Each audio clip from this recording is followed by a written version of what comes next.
लग्न सोहळा हा प्रत्येक कुटुंबासाठी आयुष्यातील अत्यंत आनंदाचा आणि महत्त्वाचा क्षण असतो. मुलगा किंवा मुलीच्या लग्नासाठी अनेक कुटुंब वर्षानुवर्ष कष्ट करून पैसे साठवतात.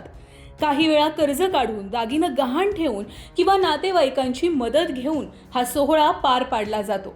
त्यामुळे लग्नाच्या दिवशी घरात आनंदाचं वातावरण असतं, पण त्यामागे कुटुंबाचा मोठा आर्थिक त्यागही दडलेला असतो. भारतीय परंपरेनुसार अशा शुभ कार्यात तृतीयपंथीय म्हणजेच किन्नर समाजाचा आशीर्वाद घेण्याची प्रथा जुनी आहे. त्यांच्या आशीर्वादाला शुभ मानलं जातं आणि अनेक कुटुंब त्यांना अगदी सन्मानाने ओवाळणी सुद्धा देतात. मात्र अलीकडच्या काळात काही ठिकाणी या परंपरेला वेगळंच स्वरूप येताना दिसतंय.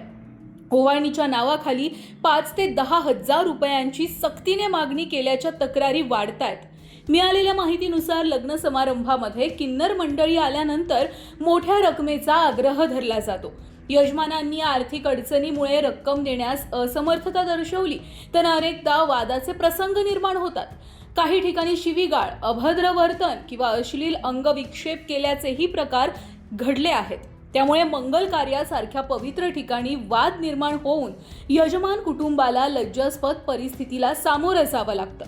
मंगल कार्यालय चालक आणि नागरिकांचं म्हणणं आहे की आधीच लग्नाचा प्रचंड खर्च, हॉलचं भाडं, जेवणावळीचा खर्च आणि इतर व्यवस्थेमुळे वधूवरांच्या कुटुंबावर आर्थिक ताण असतो. अशा परिस्थितीत मोठ्या रकमेची सक्ती केल्यानं त्यांच्या अडचणी अधिक वाढतात आणि आनंदाचा क्षण तणावात बदलतो. समाजातील अनेक नागरिकांचं मत आहे की आशीर्वादाची परंपरा सन्मानानं आणि स्वेच्छेनंच असावी.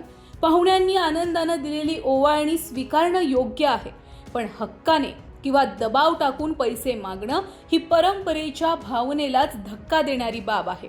म्हणूनच या वाढत्या प्रकारांकडे पोलीस प्रशासनाने गांभीर्यानं लक्ष देऊन तृतीयपंथीय संघटनांशी संवाद साधावा आणि यावर कायमस्वरूपी तोडगा काढावा, अशी मागणी नागरिकांकडून होतीये. शुभ कार्यांमध्ये आनंद, सन्मान आणि संस्कृती टिकून राहावी, पण कोणत्याही प्रकारचा दबाव किंवा वाद निर्माण होऊ नये हीच सर्वांची अपेक्षा आहे.